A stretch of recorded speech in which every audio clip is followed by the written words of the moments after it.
안녕. 고양이를 키우면서 뜻밖의 행복이 오는 순간이 있는데 바로 오늘 같은 날이지요. 아침에 일어났는데 베개 옆에 고양이가 이렇게 명운한 자세로 자고 있으면 굿모닝, 좋은 아침이야, 너도 잘 잤니? 이렇게 안부를 물을 수 있습니다. 제가 깨웠나봐요. 자고 있었던 것 같은데.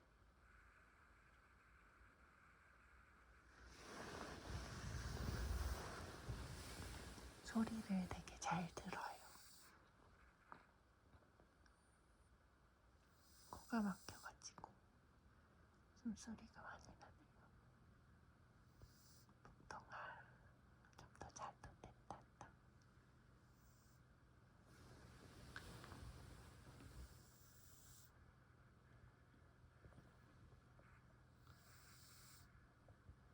화면으로는 좀 커 보이겠지만 이 친구는 좀 작은 편이에요. 다른 고양이들이 보통 한 어른 고양이 성묘가 되면은 5kg 정도 된다고 하는데 복동이는 지금 이번 달에 2살이거든요. 만으로 2년이 되는, 태어난 지 2년이 되는 해인데 2.5kg가 좀 넘어요. 3kg를 넘지 않는 가벼운 고양이입니다. 신생아들이 태어날 때 그 정도 몸무게잖아요. 2kg에서 3kg 사이. 네. 목동이가 딱 그 정도 무게예요. 털이 좀 길어지면서 털졌다고 그러는데 안녕.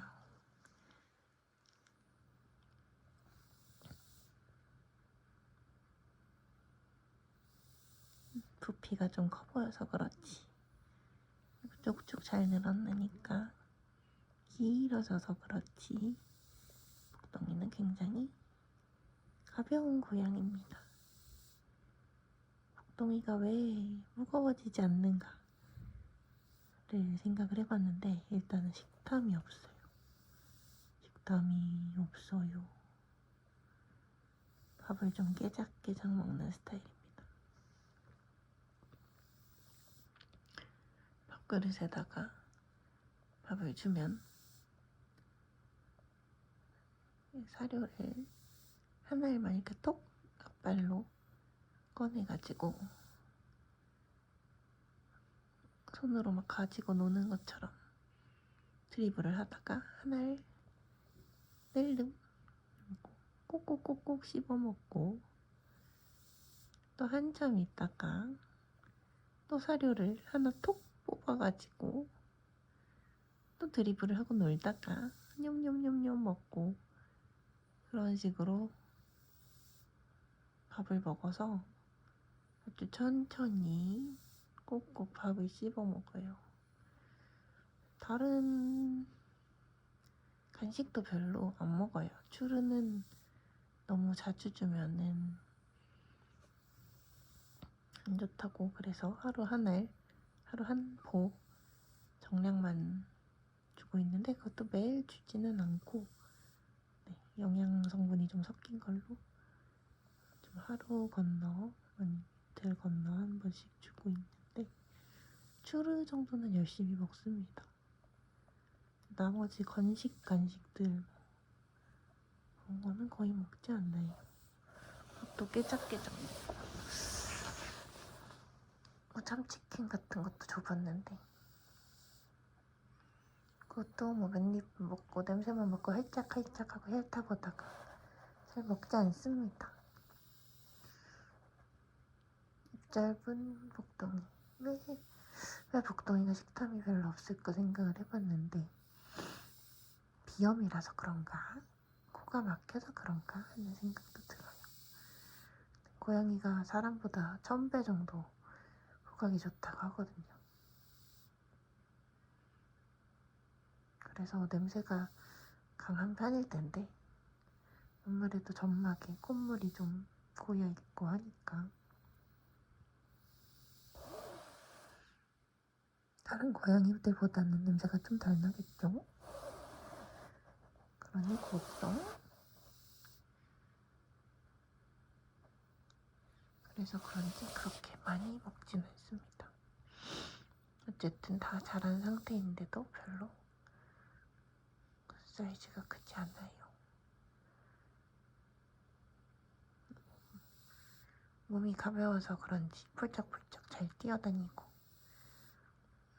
아기 고양이 같은 수려한 움직임을 아직까지 유지하고 있습니다.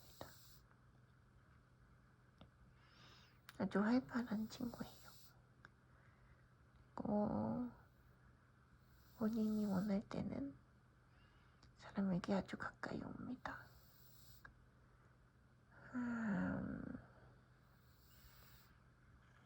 눈이 되게 큰 고양이거든요. 브리티시 쇼테어라는 품종인데 슈렉의 장화시는 고양이 있잖아요. 그 모티브가 된 묘종입니다. 눈이 원래 굉장히 크고 똘망똘망한 친구인데 지금은 너무너무 졸린 관계로 눈이 보이지 않죠.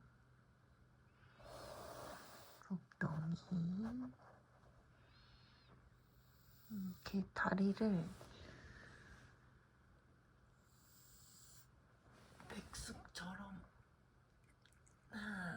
맥수처럼 저렇게 하는 자세를 식빵 굽는 자세라고 하더라고요. 근데 식빵 만들어 보신 분은 알겠지만 식빵을 구울 때도 성형을 저렇게 비슷하게 좀 하거든요. 뒤쪽이 좀 평평하게 나오게 하고 이렇게 오므려가지고 끝을 마무리를 지어요. 그래서 다리 모양이랑 이런 걸 봤을 때 어느 분이 찾아낸 표현인지 모르겠지만 정말 식빵 굽는 거랑 비슷한, 식빵 반죽이랑 비슷한 모양으로 몸을 똘똘 마른 상태예요. 복동이는 미모를 뽐내면서 식빵 굽기 자세에서 옆으로 눕기 자세를 보여주고 있습니다. 모든 보호자들이 다 아이고 예뻐라 하겠지만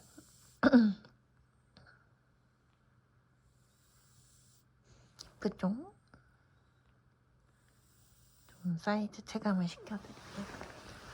이게 베개고 베개가 엄청 커 보이지만 그냥 평범한 베개입니다.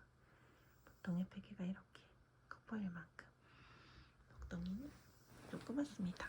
슉. 아주 한줌이에요. 복동아. 이야. 그래서 고양이 안 키우시는 분들은 보시면 귀여워 라고 하시고 고양이를 키워보신 분들은 얘 왜 이렇게 조그매? 왜 이렇게 가벼워? 이러고 안아보시곤 합니다. 우리 고양이도 어릴 때는 조그맸는데 이렇게 작았던 시절을 그리워하시는 분들이 있는 것 같아요. 오잉? 그루밍 소리에 예민하게 반응을 해서 제가 옆에서 잤으면 복동이도 옆에서 쿨쿨 잤을 텐데 제가 막 꼼지락꼼지락 거리니까 본인도 긴장을 하고 고개를 들고 눈을 좀 떴어요. 그러면 복동이를 좀 나른하게 만들어 볼까요? 그러려면 저도 좀 가만히 있어야 됩니다. 아무 일도 일어나지 않는다. 우리는 지금 평온하다. 복동이는 깊이 잠이 듭니다. 지금 오잉? 딸꾹질했니? 방금 무슨 무슨 소리를 낸 걸까요? 눈물도 고여있고 코딱지도 파주고 싶은데 평온한 순간을 바로 해치는 일이기 때문에 세수는 좀 이따 시켜주겠습니다. 오잉? 내 꾹질했어? 옥동이 낮잠은 아니에요. 늦잠 자는 고양이. 어제 정리를 해서 아주 깨끗하고 별거 없는 방입니다.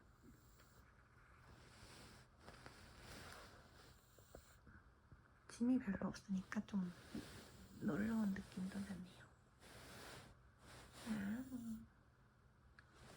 원래 목동이 뒤로 보이는 저 벽에 업무를 할 수 있는 책상이 있었고 모니터도 있었어요. 근데 모니터를 꺼놔도 새카만 화면이 있잖아요. 굉장히 존재감이 컸던 그런 업무 공간이었는데 아침에 눈을 뜨자마자 일터가 보이는 상황이었죠. 책상을 저기 공간 활용이 제일 안 되는 드레스룸으로 옮기고 침실은 정말 쉴 수 있는 공간으로 만들었습니다. 가구를 옮기는 것보다 생각을 옮기는 게 어렵다 라는 이야기를 정리 전문가 새삶의 대표님이 이지영 대표님이셨나? 성함이 기억이 잘 안 나네요.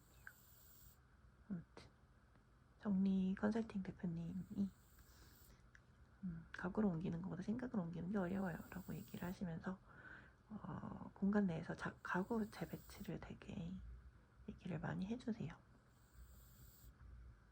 그분이 지향하시는 바는 한국식 미니멀리즘이거든요.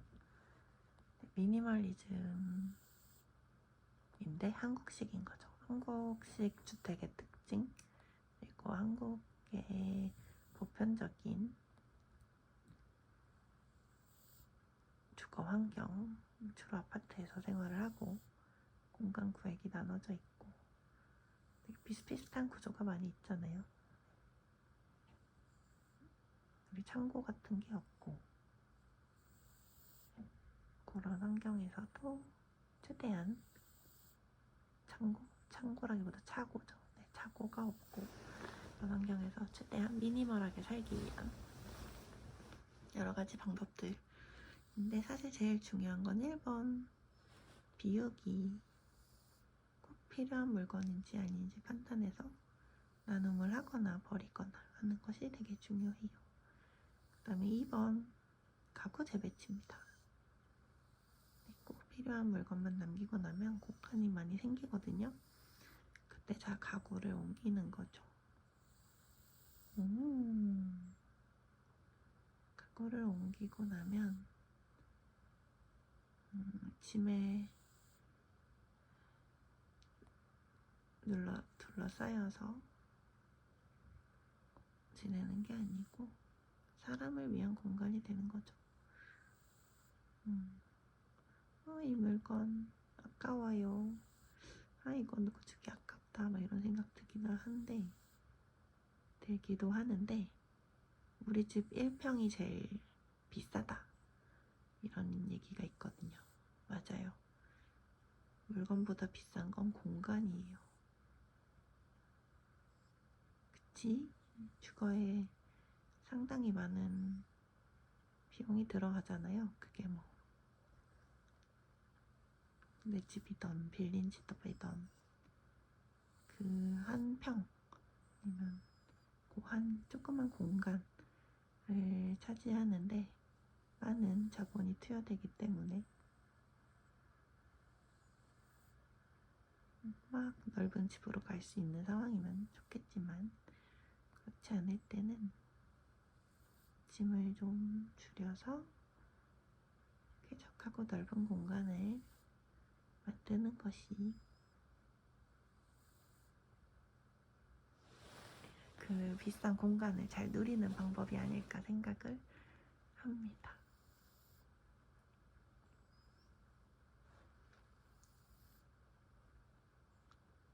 넓은 공간, 쾌적한 공간이 되면 가족들이 잘 보이지요. 이렇게 주변에 작다구리한 것들이 없어지고 나니 공의 미모도 잘 보이게 되는 것입니다.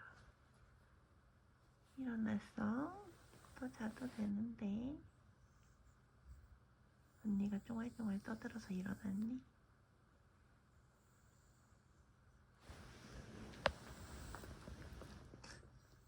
저희 집은 보호자들을 언니 오빠라고 부르는데 엄마 아빠라고 부르시는 보호자들도 많죠. 그쵸. 그래서 근데 복동이를 제가 낳지 않았는데 엄마가 되고 싶진 않았어요. 엄연히 생물학적인 부모가 있는 출처가 확실한 고양이인데 입양을 했다라고 생각이 들어서 이제 내가 너의 엄마야 라고 할 수 있겠지만 저 고양이가 아닌걸요. 저희가 가슴으로 낳은 고양이일 수도 있지만 저는 이 친구랑 함께 하는 것이 좋고 가족으로 지내는 거기 때문에 꼭 엄마가 돼줄 필요는 없다고 생각했어요. 그래서 복동이는 언니 오빠와 함께 살고 있습니다. 그리고 엄마 아빠도 있는 고양이지요. 아직 잘 살아있어요. 복동이의 부모 냥이들은 잘 살아있답니다. 형제들도 있답니다. 그래서 언니와 오빠와 살고 있는 복동이입니다.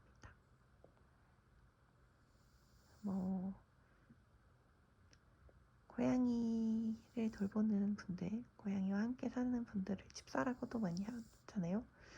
전 보호자라는 표현이 좋더라고요. 소유를 나타낼 때는 묘주라고도 하고 반려인이라고도 하고 그리고 집사라고도 하는데 누군가를 중심에 두는 말인 것 같은 거예요. 묘주는 고양이 주인인 것 같고 반려인도 반려동물을 키우는 사람, 그래서 결국은 사람 중심의 표현인 것 같고 집사는 고양이 중심의 표현이죠. 아주 재미있는 표현인데 집사라는 표현도 한쪽이 중심이 되는 거잖아요. 고양이가 주인님이고 난 집사입니다. 이렇게 즐겁게 표현을 하시는 건데 보호자라는 말이 딱 좋은 것 같아요. 이 둘의 관계를 설명하기에 반려동물이 있고 나는 이 친구를 보호해주는 사람이야. 그래서 보호라는 게 많은 걸 의미하잖아요. 보호, 안전하게 지켜주는 게 제 최소한의 역할이고 건강하고 행복하게 지낼 수 있도록 조금 더 약한 존재를 보호해주는 거죠. 좀 보호자라는 말을 좋아합니다. 병원에서도 보호자님 이렇게 얘기하잖아요. 사람들끼리도. 보호자라는 표현은 꼭 동물이야 라고 너무 강조하지 않고 둘의 관계를 적당히 설명해 주는 것 같습니다. 그리고 이 약하고 아름다운 존재 무해하죠. 보통 아주 무해합니다. 이렇게 앉아서 눈 감고 쿨쿨 자는 이 털목송이 아주 무해하죠. 24시간이 있으면 얼마나 자지? 몇 시간을 자는지 모르겠지만 잘 때 굉장히 무해합니다. 그리고 평소에도 굉장히 무해해요. 원하는 게 밥 먹기, 물 먹기, 화장실 가기, 잡기 놀이 하기, 공 굴리기 놀이 하기 이 정도인데 누구한테 해가 되는 일이 아니잖아요. 그쵸? 굉장히 무해한 존재입니다. 특히 사람한테는 심리적인 안정감을 준다고 하니까요. 미국에서는 죄수들이 살고 있는 교도소에다가 모범수들이 있는 곳에 고양이를 키우게 하는 프로그램도 있대요. 유기묘들도 있고 하니까 그렇겠죠. 그렇게 해서 죄수분들한테 유기묘를 돌볼 수 있게 이렇게 했더니 이분들이 다른 사람을 케어하면서 되게 자존감도, 다른 사람이 아니구나, 다른 고양이들을 케어하면서 자존감도 올라가고 사회성이 많이 좋아지신 그런 경우들이 있고, 서로 싸우는 대신에 내 고양이가 더 예뻐 이런 대화를 하는 거예요. 우리 고양이는 이래 이렇게. 네. 사람이 기쁨을 느낄 수 있는 여러 가지 방법 중에 다른 존재를 돌볼 때 진정한 행복의 상태가 된다고 이런 말도 있습니다. 자기 자신을 잘 돌보고 다른 존재도 돌볼 때 사람은 효용감을 느끼는 게 아닐까요 싶어요. 내가 다른 존재도 돌볼 때 그 보상감이 있는 거죠. 내가 잘 살고 있어. 뭐 이런 게 인간의 유전자에 있다면 그건 되게 당연한 일일 것 같아요. 그러니까 자기 자신만 돌보는 사람이 있었을 거고, 다른 사람을 돌볼 때 기쁨을 느낀다는 건 되게 막 감정적인 것보다도 뇌에서 뭔가 보상회로가 돌아가면서 내가 이렇게 다른 존재에게 도움이 되다니 기쁘다. 보상회로가 도는 그런 생리학적인 기쁨과 만족의 상태를 얻는 두 가지 유전자가 있었다고 하면은 그냥 자기만 잘 챙기는 사람이랑 다른 사람을 챙길 때 기쁨을 느끼는 사람이랑 두 가지 유전자가 있을 때 후자가 더 생존 확률이 높았었나 보죠. 그쵸? 그래서 개인을 만족시키는 거에만 그쳤던 이들과 주변 사람들도 챙기는 그런 공헌감에 대한 보상회로를 가진 존재들이 있었을 때 인류 역사상 후자인 형제를 가진 사람들이 생존 확률이 더 높지 않았을까. 그렇게 해서 공동체를 이루고 사회적인 상호작용을 해서 네안데르탈인보다 피지컬이 약했던 사피엔스 종이 커뮤니케이션을 하고 커뮤니티를 이루고 그런 상황에서 서로 돕고 배려하는,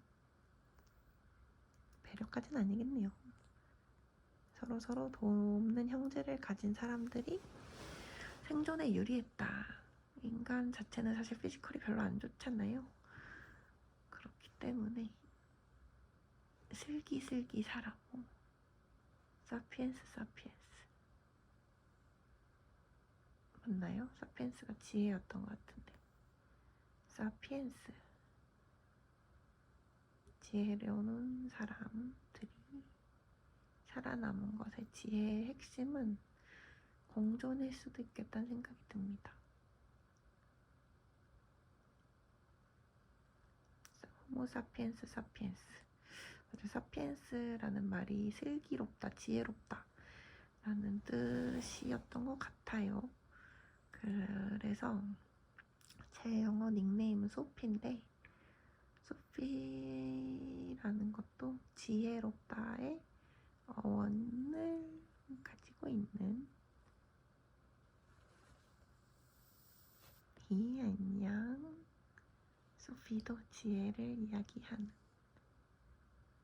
이름이에요. 지혜로운 사람이 되고 싶어서 영어 닉네임을 소피라고 지었는데, 저희 인생의 멘토가 되어주시는 밥장 장병호 사장님, 지금 돌아가셨지만 저희 20대의 한 줄기 빛이 되어주신 장병호 사장님이 같이 고민해서 지어주신 이름입니다. 소피, 지혜로운 사람이 되자라고 생각이 들어서 지었는데, 지혜라는 게 사피엔스랑 맞닿아 있는 거고, 공허감을 느낄 줄 아는 게 지혜일 수도 있겠네요. 그치? 아이고, 깼어. 스스. 다른 사람들을 잘 돌보는 거에서 오는 기쁨.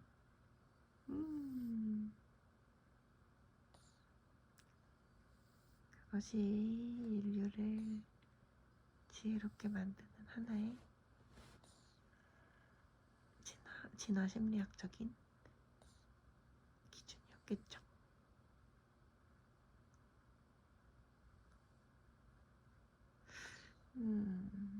근데 제가 요즘 중요하다고 생각이 드는 건 한국 사회가 굉장히 밀집도가 높고 사회적으로 상호 압력이 강하지요. 피어 프레셔가 높은 편이기 때문에 다른 사람에 대한 공헌감도 굉장히 중요하지만 자기 자신을 잘 챙기는 거가 먼저 선행돼야 되는데 그러기 쉽지 않죠. 쉽지 않은 것 같습니다. 그리고 항우울제에 대한 재밌는 통계를 봤는데, 재밌다기보단 좀 놀라운 통계죠. OECD 국가들 중에서, OECD 국가들은 사실 전 세계 수많은 나라들 중에 그래도 경제적으로 어느 정도 안정성이 높은, 아무튼 경제력이 좀 있는 국가들의 통계를 낸 건데, 그런 우리가 소위 말하는 개발된 국가들, developed country들이 있는 개발도상국이 아닌 개발이 된 국가들이 OECD 국가들이잖아요. OECD 국가들의 평균에서 보면은 보통 항우울제를 복용하는 비율이 국 전체에서 10%에서 20% 사이가 제일 많대요. 근데 우리나라는 거의 최하위권이라는 거죠. 항우울제를 복용하는 인구의 비율 2%밖에 안 된다고 합니다. 그러면 정말 우리나라 사람들 중에 항우울제 복용이 필요한 사람이 2%밖에 안 되느냐? 아마 아닐 거란 말이죠. 네, OECD 다른 국가들에서 항우울제를 복용하는 비율에 비해서 아주 현저히 낮은 수치의 사람들만 항우울제를 한국에서 복용하고 있다는 게 원인이 되는, 그걸 필요로 하는 사람의 수가 적어서가 아니라 그걸 선택하는 사람의 수가 적어서인 것 같다라는 것이 한국정신건강의학회의 분석이었어요. 저도 동의합니다. 우리나라에서는 항우울제에 대한 반감이 좀 심한 것 같다. 사람이 우울감을 느낄 수도 있고, 우울한 감정이죠. 그 일시적인 거를 느낄 수도 있고, 그게 2주 동안 지속적인 상태가 나타나면 우울증이라고 진단을 내리는데, 우울증 진단은 전문가분들이 하시는 영역이죠. 아무튼 전문가의 진단을 받아서 우울증이야 라고 진단을 받고 나면 항우울제를 처방을 받게 되는데, 그것의 효과는 굉장히 큽니다. 그리고 제가 찾아본 바로는 약익물에 대한 의존성이 굉장히 낮은 항우울제들이 많이 개발이 됐어요. 그래서 내가 2주 이상 좀 침울해, 힘이 없어, 무기력해 이러면 본인의 의지로만 너무 이겨내려고 노력하지 말고 전문가한테 상담을 받아보는 것이 굉장히 좋다고 저는 생각하게 되었어요. 요즘 개인마다 약물에 대한 반응이 다르기 때문에 여러 가지 항우울제들이 유통되고 있는데, 요즘 많이 쓰이는 것은 SN 계열이라고 해요. 세로토닌이랑 노르에피네프린이었나? 네, 노르 어쩌고 저쩌고 하는 것들의 수치를 높게 유지시켜주는 건데요. 노르에피네프린 맞으려나? 아무튼 그 친구들이 신체에서 발생이 되고 재흡수가 된대요. 근데 그런 재흡수를 억제시키는 효과를 가지고 있다고 합니다. 그러니까 세로토닌이라는 호르몬이 나온 거죠. 나 기뻐, 기분이 좋아. 그래서 행복 호르몬 세로토닌이 뿜뿜뿜뿜 나옵니다.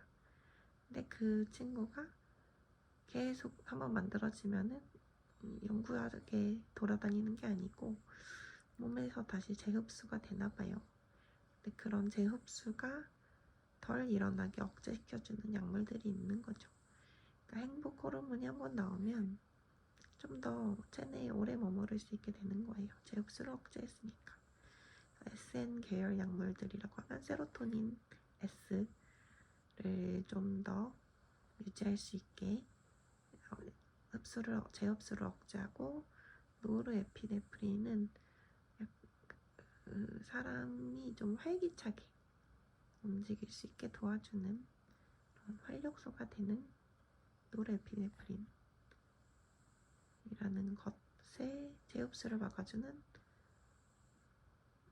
억제제가 또 있대요. 그래서 그 두 가지 역할을 동시에 하는 것들이겠죠. SN 계열 약물들. 네. 그 중에서 요즘 많이 쓰이는 건 이펙사 계열이라고 하고요. 이펙사 계열, 이펙사라는 성분 관련된 것들이 있고,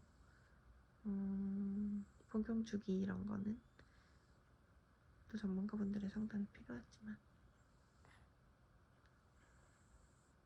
그 농도를 계속 유지시켜주는 데 도움이 되는 거니까 하루에 한 번 정도 규칙적으로 복용을 해주면 행복한 감정이 없었던 걸 만들어주는 게 아니라 더 오래 가는 거죠.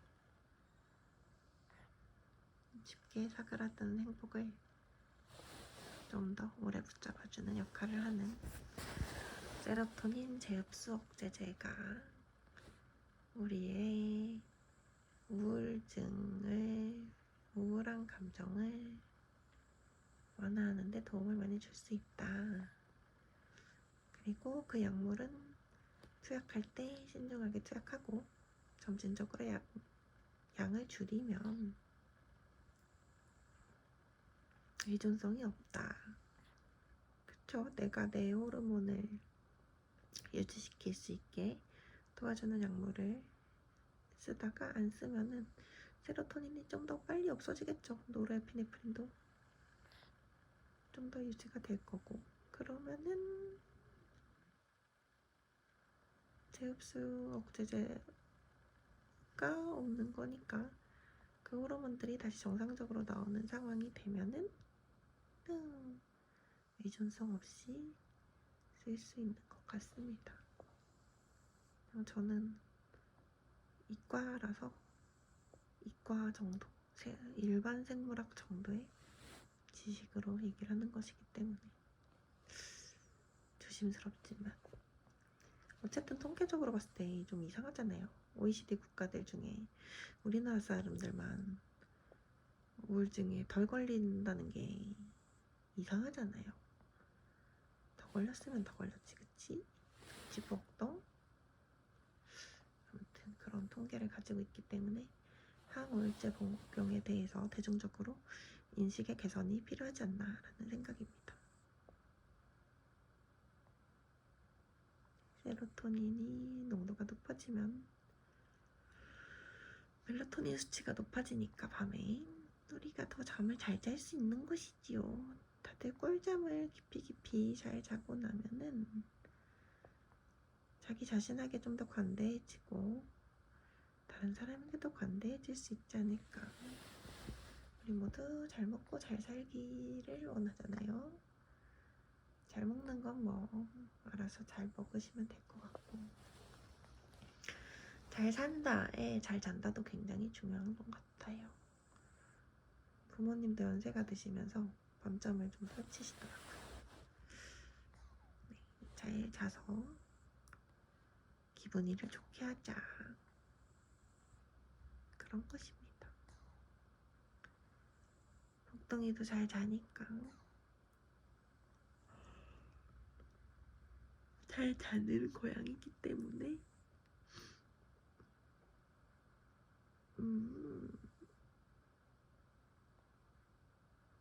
건강할 수 있는 것 같아요.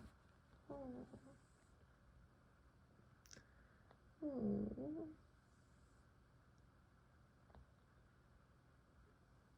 사람이 베개 자국에 눌리는 것처럼 고양이는 지금 털이 원래 더 동글동글하거든요. 저렇게 각진 턱이 아니거든요. 세모난 V라인을 보여주고 있는데 작아지고 턱에 있는 털이 눌려가지고 지금 세모 얼굴로 보여요. 복덩이의 원래 얼굴은 그냥 좀 더 동글동글하답니다. 동글동글. 여기 보이는 게 눈물이 고였어요. 고양이가 손을 핥아주다가 깨무는 이유에 대해서 남편이 찾아본 게 있는데 진짜 이 치아로 물지 않거든요. 그냥 날카롭지 않은 이가 있는 부분으로 앙 하고 살짝 무는 건데 또 핥아주면 기분이 엄청 좋대요. 그래서 와 기분 좋아 하다가 나 이렇게 기분이 좋아도 되나? 하고 경계하는 마음이 들어서 복덩이 내려갔어. 경계하는 마음이 들어서 앙 하고 무는 거라고 합니다.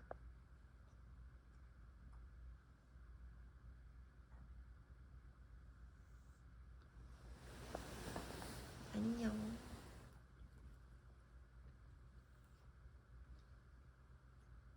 볼을 만지려고 하니까 평온하게 잠자던 고양이가 떠나갔네.